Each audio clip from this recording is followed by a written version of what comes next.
नमस्कार, मैं हूं मनोज वर्मा और आप देख रहे हैं अटेंशन। और अटेंशन में चर्चा होगी मिशन ग्वालियर चंबल की। ग्वालियर चंबल वो अंचल है जिसने 2018 में कांग्रेस को सत्ता के सिंहासन पर बैठाने में अहम योगदान दिया था, लेकिन उस वक्त सिंधिया कांग्रेस के साथ थे और अब वो बीजेपी के साथ हैं। लिहाजा सिंधिया के गढ़ में फिर से 2018 वाला प्रदर्शन दोहराने की कोशिश कांग्रेस कर रही है। इसी कड़ी में कांग्रेस के राष्ट्रीय अध्यक्ष मल्लिकार्जुन खड़गे ने ग्वालियर में जनसभा की और इस अंचल में बीजेपी के दिग्गज भी पहले आ चुके हैं। ऐसा अब सवाल ये है कि अब की बार इस अंचल की 34 सीटों पर किसका कब्जा होगा, और सवाल तो ये भी है कि क्या कांग्रेस पुराना प्रदर्शन दोहरा पाएगी। आज चर्चा इन्हीं सवालों के इर्द गिर्द करेंगे, लेकिन पहले ये रिपोर्ट देखिए।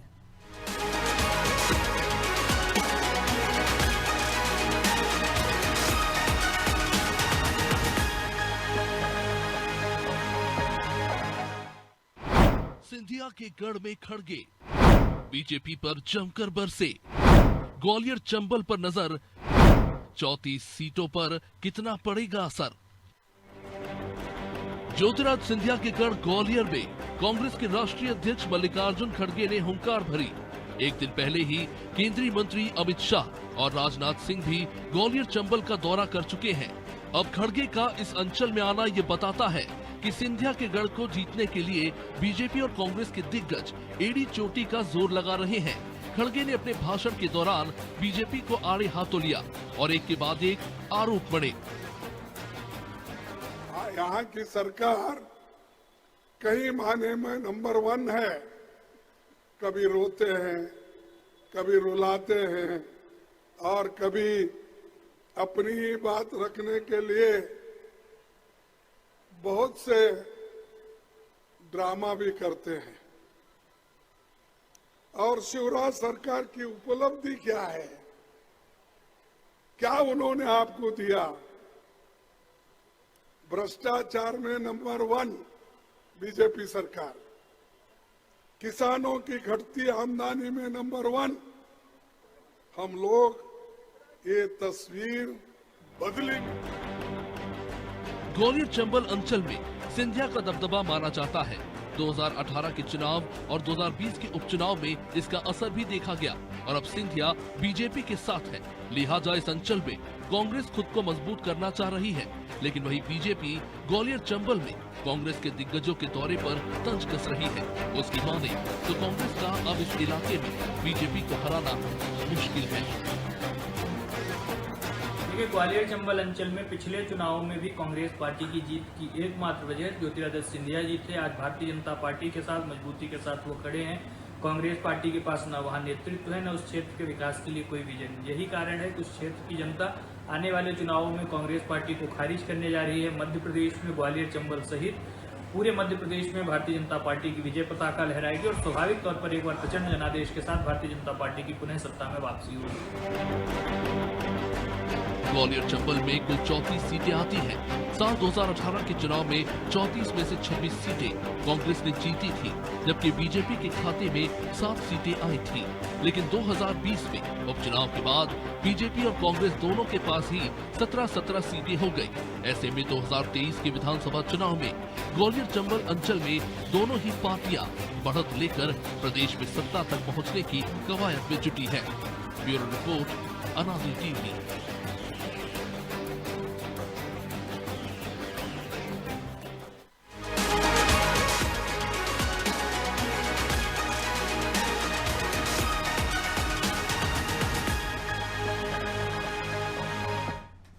तो इसी पर चर्चा करने के लिए हमारे साथ जुड़ गए हैं वरिष्ठ पत्रकार चंद्रकांत नायडू जी और हमारे सहयोगी ब्रजेश चौक से। वो स्वागत है आपका नायडू जी अनादि टीवी में। नमस्कार। तो एक बार फिर मल्लिकार्जुन खड़गे ग्वालियर चंबल की दहलीज पर कई चीज़ों पर इन्होंने किसान की बात की, करप्शन की बात की, अडानी अंबानी की बात की। तो सबसे महत्वपूर्ण यही है क्योंकि 34 सीटें इस अंचल में आती हैं और पिछली बार कांग्रेस ने 2018 में 26 सीटें जीती थी बात के, और जो 7 SC ST के लिए रिजर्व सीटें भी इस इलाके में हैं।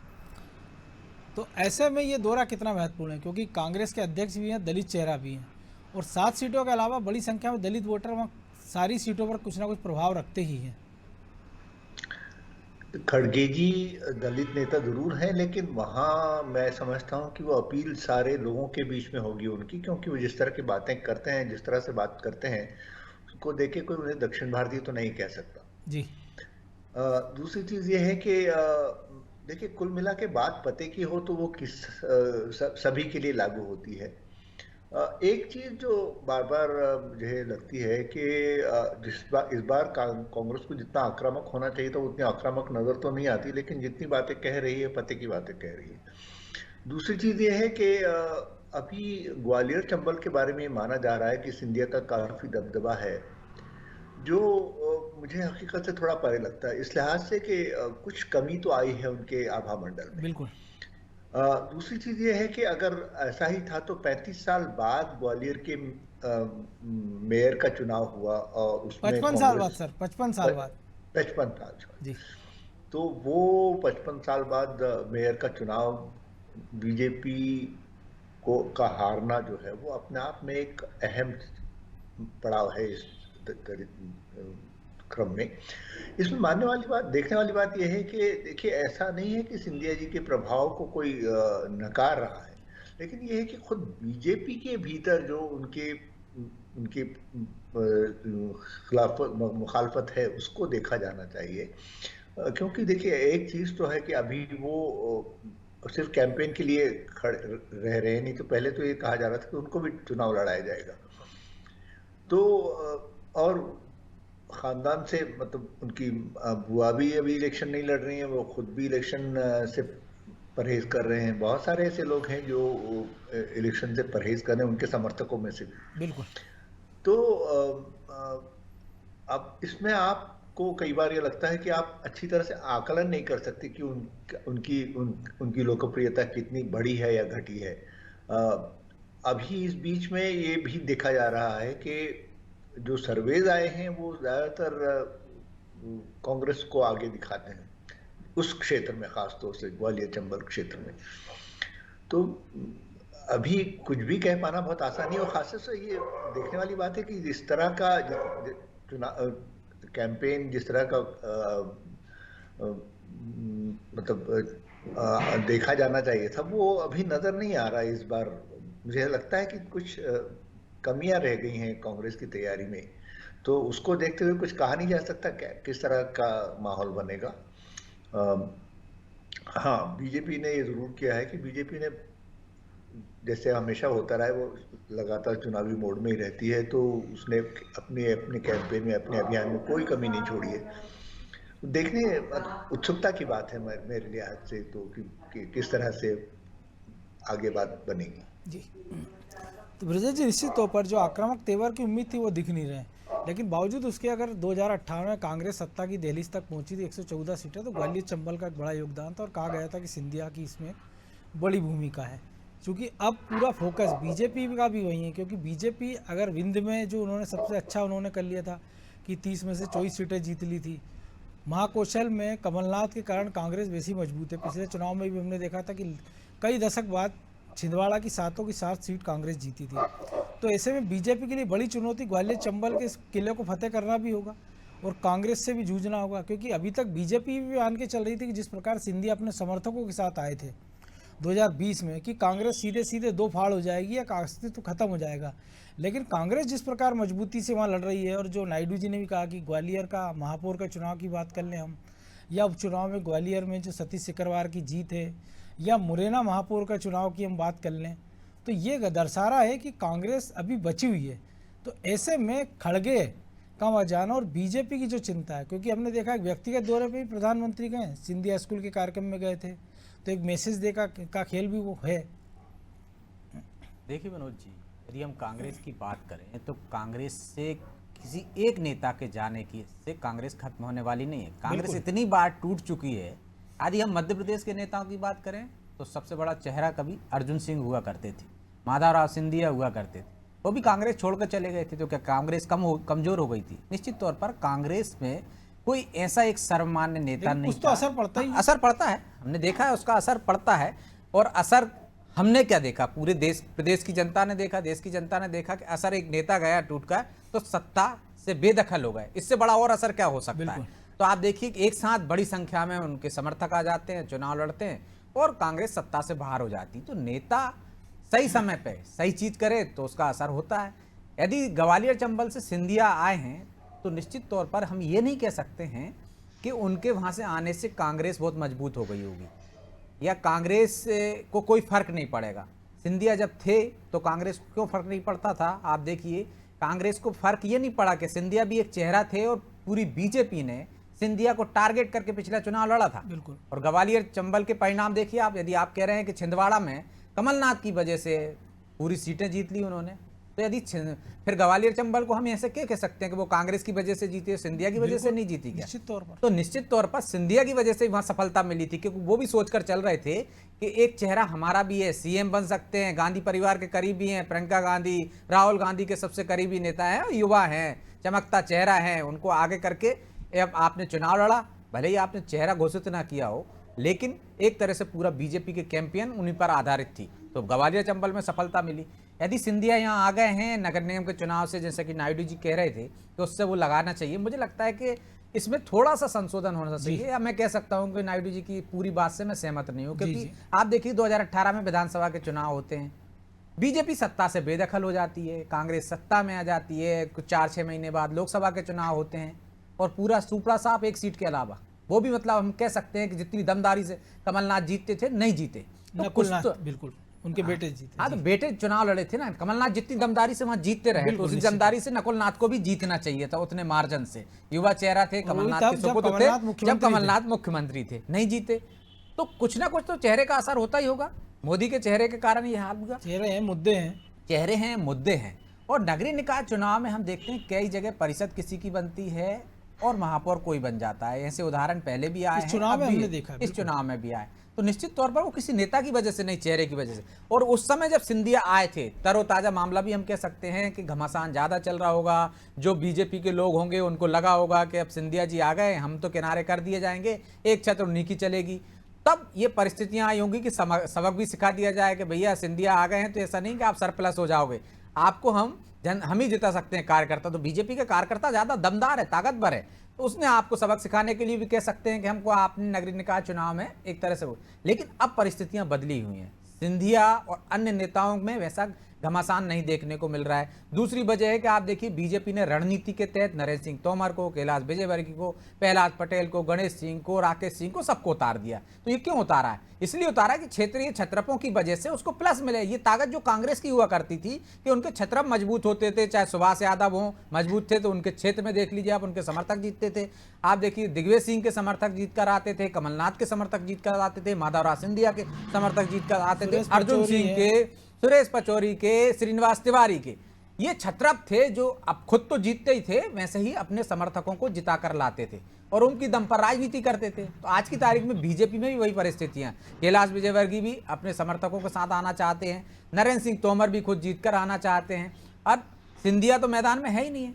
तो आप देखिए कि वो मैदान में नहीं है, उनके भी समर्थक में चुनाव लड़ रहे हैं। तो मुझे लगता है परिस्थितियां बदली हुई हैं और जनता अब जिस तरह से मन बनाती है, जिस तरह से निर्णय लेती है, वो चौंकाने वाले होते हैं। कांग्रेस इस हिसाब से लगी है कि जनता नाराज होगी, क्या किस वजह से नाराज होगी, महंगाई की, बेरोजगारी की, लेकिन उसके तेवर वैसे नहीं दिख रहे ना मनोज जी। बिल्कुल, जो नायडू जी ने भी कहा तेवर दिखाना चाहिए था, जो उनका गुस्सा था जनता के बीच में। एक गुस्सा होता है कि आपका किसी के प्रति गुस्सा है, मैं आपको भड़काने जाऊं कि वो उसकी 10 बुराइयां गिनाऊं, तो लेकिन वहां कोई नेता गिनाता दिख रहा है क्या आपको? दूसरी तरफ जो गुस्सा है उस पर पानी डालने का काम बीजेपी के नेता कर रहे हैं, चाहे प्रधानमंत्री नरेंद्र मोदी हो, अमित शाह हो, और बाकी उनके क्षेत्रीय नेता हो, अन्य नेता हो। आज जिस तरह से मोदी जी ने कह दिया कि मैं 5 साल के लिए और आपको जो प्रधानमंत्री अन्न योजना है वो स्कीम आगे बढ़ा रहे हैं। एक और चीज है, हम देख रहे हैं कि जो आपने शुरू में जिक्र किया कि उतने तेवर के साथ नहीं, और एक और चीज हम देख रहे हैं, एक तरफ प्रधानमंत्री नरेंद्र मोदी, अमित शाह, जेपी नड्डा, राजनाथ सिंह, ऐसे तमाम सारे दिग्गज उस अंचल में लगातार दौरे कर रहे हैं। और कांग्रेस की ओर से देख रहे हैं प्रियंका गांधी और अब खड़गे जी। तो जो दिग्विजय सिंह को जितना उस क्षेत्र में घूमना था, क्योंकि राघवगढ़ से लगा हुआ इलाका गुना, ग्वालियर, चंबल का, वो उतनी सक्रियता नहीं दिखा पा रहे हैं, उतना समय कमलनाथ भी उस इलाके में नहीं दे पा रहे हैं। तो शायद कांग्रेस को भी क्षेत्रीय छत्रपों की या लोकप्रिय चेहरों की कमी अब जाकर अखर रही होगी इस चुनाव में, कि उनके पास भी अगर 2-4-5 ऐसे चेहरे और होते तो प्रदेश के अलग अलग इलाकों में घूमकर वो ज़्यादा अच्छा माहौल बना सकते थे। क्योंकि हम देखें नरेंद्र सिंह तोमर दिमनी से लड़ रहे हैं तो पूरे ग्वालियर चंबल में घूम रहे हैं वो। कैलाश विजयवर्गीय हम देख रहे हैं इंदौर से लड़ रहे हैं तो प्रधानमंत्री के साथ खंडवा में भी नजर आते हैं, मालवा निवाड़ में भी घूम रहे हैं। प्रहलाद पटेल आज ही छिंदवाड़ा इलाके में थे, प्रचार करते हैं, हालांकि उनके वाहन का एक हादसा भी हुआ जिसमें की मौत भी हो गई है।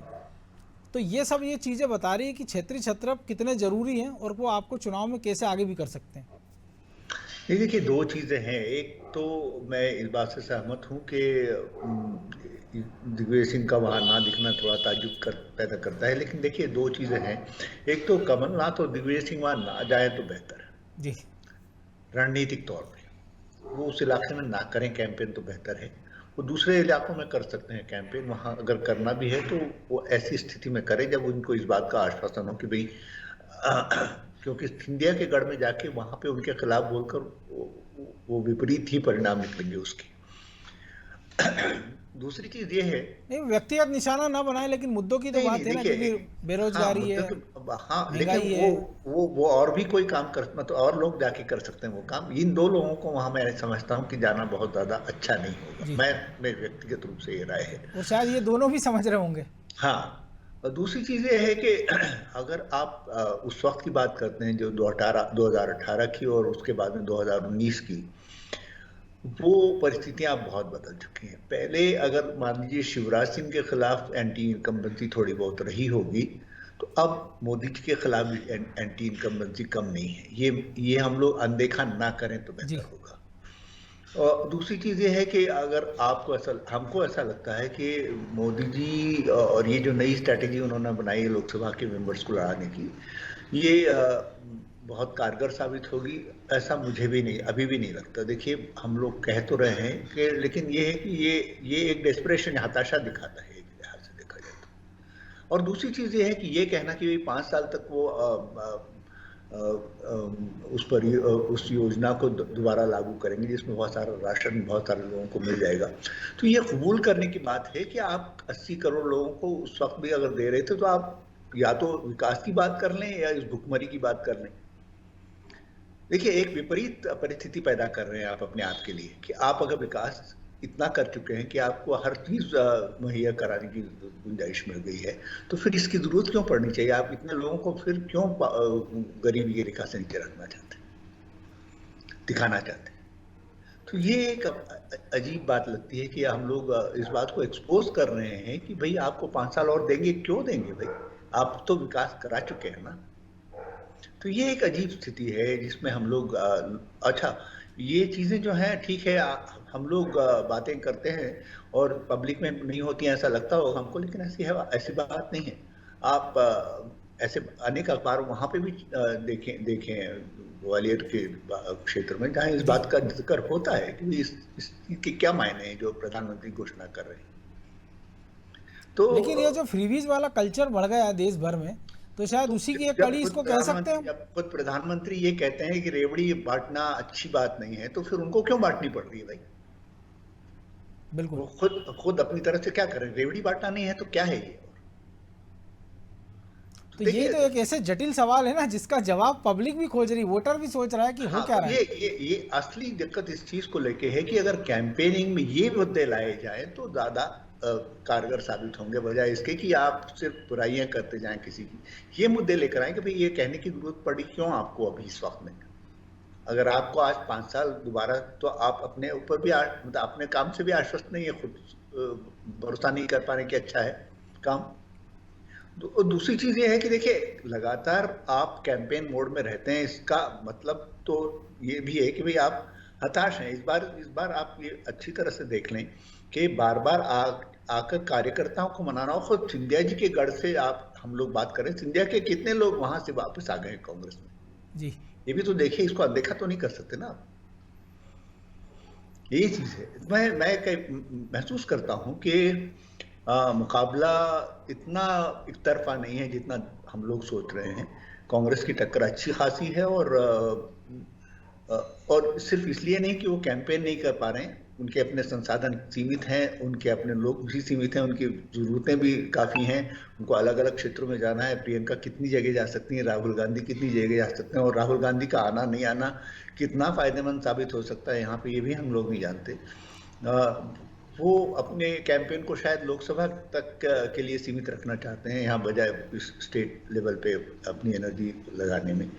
तो ये चीज मुझे ऐसा लगता है कि अलग अलग तरह से इंटरप्रेट की जा सकती है। कई मतलब सवाल उठ सकते हैं, कई जवाब भी आ सकते हैं इसको लेके। अभी जो मुझे लगता है कि ये कैंपेन खड़गे साहब का है या और भी नेताओं का है कांग्रेस का, वो थोड़ा और ज़्यादा मुद्दे के साथ में बोला जाए तो ज़्यादा फायदेमंद रहेगा, ऐसा मैं मानता हूँ। बिल्कुल। ब्रजेश जी, बात तो मुद्दों की है ना कि आप कैसे अपील कर पा रहे हैं, क्योंकि अगर आप ग्वालियर चंबल में जा रहे हैं तो आप अगर अडानी अंबानी बात कर रहे हैं, ठीक है कि आप फिर लग रहा है कि नेशनल इशू पर आप जा रहे हैं, लेकिन लोकल इशू की अगर बात कर रहे होते तो शायद बेहतर स्थितियाँ रहती, या पूरे प्रदेश के कैंपेन में हमको देखने को मिल रहा है। देखिए, जब राष्ट्रीय स्तर का नेता होता है तो शुरुआत वहीं से करता है, क्योंकि वो जवाब देना होता है उसको। यदि प्रधानमंत्री मोदी कोई सवाल उठा रहे हैं तो राष्ट्रीय स्तर का नेता कांग्रेस का, चाहे वो राहुल गांधी हो, प्रियंका हो या खड़गे हो, उनको जवाब देना पड़ता है। शुरुआत निश्चित तौर पर वहाँ से की जाती है, लेकिन स्थानीय मुद्दों को भी छूने की कोशिश की जाती है। आप ये विचार कर सकते हैं कि खड़गे ही क्यों ग्वालियर चंबल में गए, वो जबलपुर भी जा सकते थे, वो दूसरी जगह भी जा सकते थे, और बेल्ट में भी। तो उसके पीछे जहाँ तक मैं समझता हूँ उसकी एक वजह है कि पिछली बार एक नारा बड़ा बुलंद किया था, जिसकी वजह से ग्वालियर चंबल को नुकसान हुआ था। लेकिन क्या खड़गे को वो दलित नेता के तौर पर वहाँ पर स्थापित करके उस तरह से प्रचारित करके ले गए क्या कि वो उनकी कम्युनिटी के वोट दिला पाएँ, जिस तरह से कि बीजेपी इस्तेमाल करती है, चाहे द्रौपदी मुर्मू हो, चाहे अन्य उनके जातिगत नेता हों, उनके आधार पर वो उस वर्ग के वोट को साधने की कोशिश करते हैं। हम कह सकते हैं कि मायावती एक उदाहरण है, या आदमों की बात कर लें तो अखिलेश उसमें फिट बैठते हैं कि वो अपनी समाज के, अपने वर्ग के लोगों के वोट को इकट्ठा कर लेते हैं, और बसपा इसमें माहिर है। तो आप देखिए क्या खड़गे उस आधार पर बसपा के साथ भी है ना कि जो जाटा वोट है वो कोर वोट है बसपा का, बाकी सारे दलित भी नहीं है उनके साथ। बिल्कुल। तो आप देखिए, लेकिन पूरी राजनीति उसी पर केंद्रित रहती है ना, उसी के इर्द गिर्द। तो यदि 1% 2% का तो गेम होता है पूरे चुनाव में, सबके फिक्स वोट हैं। यदि जो फ्री वीज की हम बात कर रहे थे, तो आप देखिए बीजेपी का अपना कोई वोट बैंक नहीं था, वो ब्राह्मण बनियों की पार्टी कहलाती थी, लेकिन उसने अपने वोट बैंक में इजाफा कैसे किया? तो आप कहिए कि जो हितग्राही योजना है, वो योजनाओं के माध्यम से लोगों तक लाभ पहुंचाया, लोगों से सतत संपर्क साधा और उनको अपने पाले में ले आया। तो ये वोट बैंक किसका टूटा? वही जो कांग्रेस का वोट बैंक था, वही दलित था, वही आदिवासी था, उस वोट बैंक को अपने पाले में लाए। कैसे लाए? उनको योजनाओं के माध्यम से, या हम कह सकते हैं आज की दौर में वो रेवड़ी कल्चर कह लीजिए आप उसको, कि आप सीधा बेनिफिट दे रहे हैं, आप देने लगे हो कि घर घर में हम अन्न दे रहे हैं, कोई 1500 रुपये दे रहा है, कोई 1250 रुपये दे रहा है, जो सीधे या किसानों को हम कह रहे हैं कि 12,000 रुपये दे रहे हैं। वो दूसरे माध्यम से भी रहा है कि यदि किसी को उज्ज्वला योजना का सिलेंडर मिला, हालांकि उसमें भी सवाल खड़े हो सकते हैं कि वो गैस सिलेंडर महंगा हो गया, लेकिन आप देखिए शौचालय एक बड़ी समस्या है, स्वच्छता एक अलग थी जिस पर डिबेट ही नहीं होती थी, बात नहीं होती थी। क्या कांग्रेस ने काम नहीं किया? जयराम रमेश ने भी बहुत काम किया, लेकिन वैसा कैंपेन खड़ा नहीं कर पाए, वो वैसे लोगों में जागरूकता नहीं ला पाए कि इंदौर जैसा शहर है, नंबर 1 लगातार आ रहा है। आप देखिए कि किसी को एक मिशन मूड में करना, जो कि नायडू जी कह रहे थे कि 24 घंटे चुनावी मूड में रहते हैं। हालांकि आप 24 घंटे किसी काम को करते रहोगे तो आप व्यस्त हो जाओगे, लेकिन लोगों का नजरिया भी बदल जाएगा कि इनकी तो आदत है, तो वो उतना असरकारक नहीं रहता। दूसरी बात, जो कांग्रेस हम देख रहे हैं कि कांग्रेस का मुकाबला कौन मना कर रहा है? कांग्रेस इस बार कांटे का मुकाबला है, दिलचस्प मुकाबला है, सारे सर्वे बता रहे हैं, हम सब जिक्र इसी बात का कर रहे हैं, लेकिन वो फील्ड में जा रहे हैं, उसकी वजह एक और मैं देखता हूं, जब फील्ड में जाते हैं तो लोग, कांग्रेस के नेता ये मानते हैं कि लोग मन बना चुके हैं। लोगों का मन आपने बनवाया क्या, ये अलग चीज है। हमने देखा यूपीए सरकार के खिलाफ यदि आपने आंदोलन खड़े किए, एक मन लोगों का बदलने की कोशिश की, तो उसमें आपके आंदोलन थे, आपकी रणनीति थी। क्या कांग्रेस की वैसी रणनीति है क्या? निश्चित तौर पर संसाधनों में कम हो सकती है, लेकिन उसके नेता तो सब जगह है ना, विधायक तो उसके भी चुने हुए आ रहे हैं। तो क्या वो संघर्ष, वो माहौल बनाने का अपने अपने विधानसभा क्षेत्र में किसी ने कोशिश की? हमने देखा कि हम बिल की बात कर लें, मैंने पिछली बार का चुनाव देखा, बीजेपी माहौल नहीं बना पाई थी, लेकिन 2003 में उमा भारती ने कर दिया था। हमने देखा इसका फायदा 2018 में भी देखा मनोज जी, उससे पहले हमने अरुण यादव ने वो माहौल बनाने की कोशिश की। मैं खुद गया, अजय सिंह ने बहुत सारी रैलियां की थी, बहुत सारे दौरे, न्याय यात्रा निकाली थी, उनकी यात्राओं में गया मैं, भले ही 500 लोग हों, 1000 लोग हों वो सभा में, लेकिन लगातार मैंने देखा है कि 10-10, 5-5 सभाएं की। क्या आपको मध्य प्रदेश में कांग्रेस का कोई ऐसा नेता यात्राएं करते दिखा? अभी भी यात्राएं निकली है, उन्होंने कहा घर घर चलो यात्राएं, लेकिन कोई बड़ा नेता जिसकी अपील हो सकती थी वो नहीं गया। छोटे छोटे नेता, आपने कहा पिछड़ा वर्ग वाले ये नेता निकालेंगे, मालूम चला उनको अपने क्षेत्र से बाहर कोई जानता ही नहीं है। तो आपने वो जिम्मेदारी दी क्या? वैसा माहौल बनाया क्या? इसकी कमी है। मैं ये नहीं कह रहा हूं कि मुकाबले में नहीं है कांग्रेस, मुकाबले में इसलिए है कि जनता ये मान रही है, या हम ये मान रहे हैं कि जनता का मन है, या कांग्रेस के नेता मान रहे हैं कि मुकाबले में जनता ने ला दिया। लेकिन दो अलग चीजें कि आप एक है कि आप इस सरकार को हटाना चाहते हैं, लेकिन क्या आप दूसरी सरकार को लाना चाहते हैं, ये एक बड़ा अंतर है जो मुझे लगता है इस चुनाव में अभी फिलहाल दिखाई दे रहा है। बहरहाल समय की कमी है, इस चर्चा को विराम देना होगा। बहुत धन्यवाद नायडू जी। तो निश्चित तौर पर ग्वालियर चंबल एक महत्वपूर्ण है क्योंकि 230 में से 34 सीटें यहाँ से आती हैं। तो जाहिर सी बात है कि दोनों दल की नज़र और हो भी क्यों ना, क्योंकि पिछली बार बीजेपी को करारी हार का सामना करना पड़ा था। इस बार उम्मीद है कि सिंधिया आएंगे तो कुछ करिश्मा करेंगे। हालांकि नगरीय निकाय में करिश्मा दिखा नहीं था, लेकिन हर चुनाव का एक अलग तासीर होती है, हर चुनाव का एक अलग वोटर होता है, उसका वोटिंग का पैटर्न अलग होता है। तो बीजेपी भी उम्मीद कर रही होगी कि शायद सिंधिया के आने से 2018 जैसा ना सही, लेकिन उसके आसपास का प्रदर्शन तो बीजेपी कर ही सके। अटेंशन में आज इतना ही, मुझे दीजिए इजाज़त और आप देखते रहिए अनादि टीवी। नमस्कार।